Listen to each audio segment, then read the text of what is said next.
Halo semua audiens sekalian, apa kabar? Kembali lagi di acara Bincang Publik, podcast Suara Publik Kampus Mercu Buana.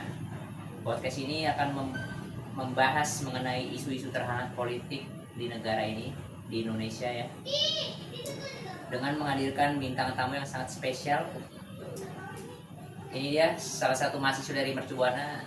Bisa perkenalkan sendiri, Bung? Siapa namanya? Oke, semuanya perkenalkan, nama saya Febrian Dito, biasa dipanggil Dito. Saya mahasiswa dari Mercu Buana angkatan 2020. Di sini saya diundang oleh Bang Wildan ini untuk membahas soal terkait apa, Bang Wildan? Terkait Danantara ya. Danantara. Oke, kita mulai dari dasarnya dulu aja nih Bang. Dari dasarnya. Oke, dari dasarnya. Bisa nggak sih Bang, tolong dijelaskan secara singkat tuh, ya, dengan bahasa yang mudah dimengerti oleh para penonton di rumah ini tentang Danantara, Bang. Silakan. Oke. Jadi sebenarnya secara sederhana Danantara ini bisa dibilang sebuah super holding BUMN yang dibentuk untuk mengelola aset negara yang nilainya diklaim sekitar kurang lebih 14.000 triliun rupiah. Tujuannya ini katanya sih untuk mendorong investasi, mendukung pembangunan nasional, dan menjadi mesin baru pertumbuhan ekonomi. Gitu. Oh jadi gitu Bang ya. Dari kedengarannya sih keren ya itu ya, Danantara itu ya.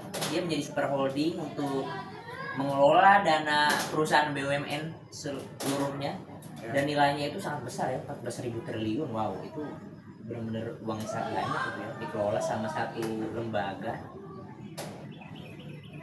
Tapi kenapa nih Bang, dari awal sudah punya sikap, Abang ini udah punya sikap yang sangat kritis terhadap Danantara ini, seperti kontra gitu. Kenapa itu Bang? Jadi sebenarnya kalau dibilang itu juga ya, sebenarnya karena yang saya lihat ini ya karena fondasinya keliru Bang. Yang dipakai dasarnya ini adalah sebuah nilai buku atau book value aja, bukan book market value atau enterprise value. Dan pembayaran dividen dari aset yang segini itu sangat kecil, sekitar 81 triliun. Itu artinya aset ini kan secara finansial tidak produktif gitu. Oh gitu Bang ya, berarti ini sebenarnya ya bermasalah itu bukan niatnya ya, bukan niat untuk membuat lembaga Danantara ini ya. Yang bermasalah itu justru bentuk dan strukturnya ya. Kalau mau membangun proyek nasional, lebih tepatnya sih menurut saya pakai SPV atau Special Purpose Vehicle, yang sifatnya itu bisa dibilang proyek spesifik ya, bukan bikin satu super holding besar lalu berharap semua proyek bisa berjalan. Tapi bukannya pemerintah juga butuh kreativitas ya Bang ya? APBN kan lagi berat nih sekarang itu. Jadi ya pemerintah perlu membuat langkah yang cukup berani untuk membangun Danantara ini kan. Bagaimana itu Bang? Oke ya, soal itu ya saya paham ya. Tapi kreativitas juga perlu akurasi. Kalau struktur dasarnya aja udah salah nih, nanti malah jadi beban yang baru. Timbul lagi masalah baru nih. Kita berisiko terjebak dalam mimpi besar tanpa eksekusi yang realistis gitu. Salah satu yang Abang sebutkan nih berulang-ulang adalah soal moral hazard ya, dan insider trading. Bisa dijelaskan lebih simpel dengan bahasa yang mudah dimengerti oleh penonton di rumah ini, apa itu? Bisa dijelaskan dong, silakan. Oke, jadi secara singkatnya sih gini, kalau Danantara digunakan untuk menjadi liquidity provider alias penyelamat pasar saham, itu membuka peluang penyalahgunaan. Misalnya operator Danantara tahu mereka mau beli saham nih, mereka bisa beli duluan untuk keuntungan pribadi. Itu namanya insider trading. Bukan hanya ilegal tapi juga merusak kepercayaan publik.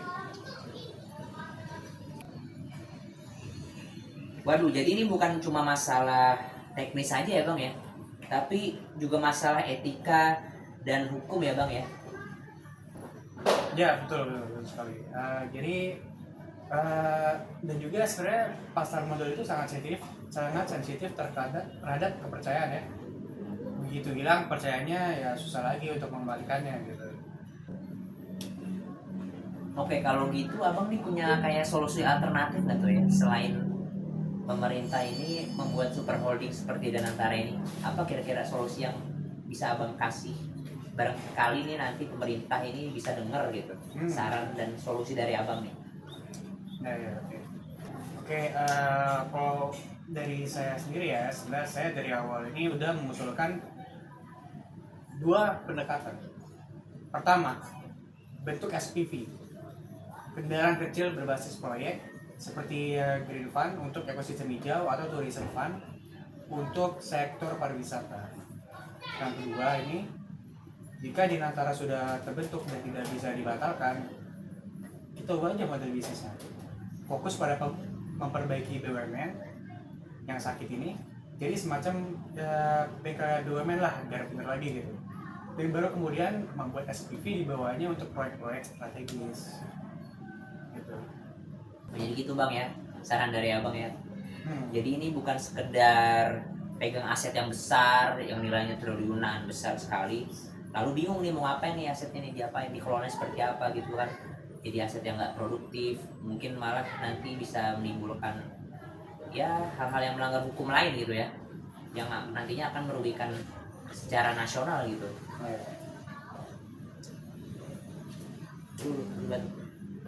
Iya, harus konkret, harus ada proyek yang real yang menghasilkan multiplier efek ekonomi, bukan cuma duduk di atas aset aja yang mati. Nah, nih bang, selain Danantaranya nih yang menimbulkan kontra nih, pro dan kontra, orang di baliknya ini nih, orang di balik Danantara ini yang di apa namanya itu,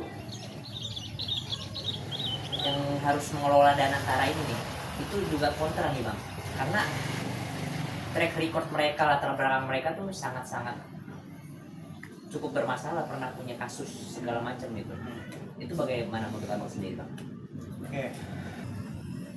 Ya penting sekali siapa yang duduk di dalamnya ini, karena terlalu banyak warna politik atau ada nama yang rekam jejaknya bermasalah, kepercayaan publik ya makin lama makin mundur dong. Padahal trust itu bisa jadi sebagai modal utama, terutama kita mau fundraising dari luar negeri.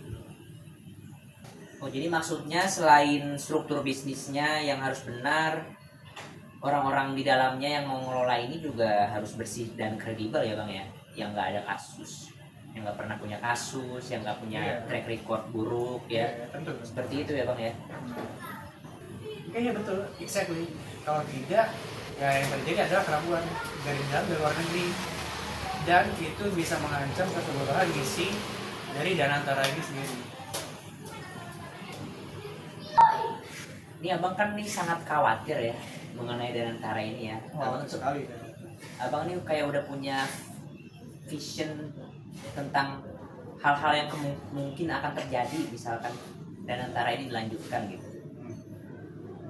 Misalkan kekhawatiran abang ini benar terjadi gitu, kira-kira sebesar apa gitu, apa namanya, potensi kerusakannya gitu, kerugiannya untuk perekonomian negara gitu, kira-kira sebesar apa gitu? Oke, untuk kerugiannya sih ya kalau sampai bank-bank besar yang digabung ke Danantara ini terganggu, bisa memicu capital flight besar-besaran. Ekonomi bisa lumpuh, sektor perbankan itu sistematik kan. Kalau goyang sedikit ya semuanya yang lain bisa ikut ambruk gitu. Waduh, jadi berat banget ya bang resikonya bang ya, benar-benar sangat-sangat berdampak si Danantara ini, misalkan sampai eksekusinya salah gitu ya, sangat berdampak terhadap ekonomi nasional gitu ya, benar-benar bisa bikin lumpuh perekonomian, mungkin bisa terjadi krisis lagi gitu ya. Jadi ini benar-benar harus dipersiapkan dengan matang, atau mungkin dengan solusi yang tadi abang kasih gitu. Semoga aja nih pemerintah bisa dengar podcast ini dan bisa memikirkan lagi. Ya tentu harus hati-hati, harus presisi dan juga bukan cuma euforia aja gitu. Oke bang, kayaknya pembahasan mengenai Danantara untuk hari ini, untuk di video ini cukup sampai di sini nih. Oke, terima kasih untuk Bang Dito atas pencerahannya, penjelasannya, masukannya, dan solusinya tadi dikasih sama Bang Dito ini. Semoga pemerintah bisa dengar. Ya, kita sih sebagai rakyat cuma bisa berdoa aja ya. Ya betul sekali Bang Dito. Semoga masyarakat ini lebih dapat ilmu dari pembahasan kali ini ya mengenai Danantara.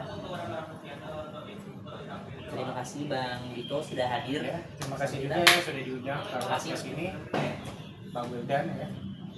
Semoga makin makin kritis terhadap situasi yang terjadi di negara Indonesia ini. Ya, Semoga semakin sukses. Semoga bisa menjadi panutan untuk masyarakat Indonesia. Oke. Audiens Mercu Buana, selamat sampai jumpa di episode selanjutnya podcast bersama kita di Suara Publik. Kami cukup sekian dan terima kasih. Wassalamualaikum warahmatullahi wabarakatuh. Peace out.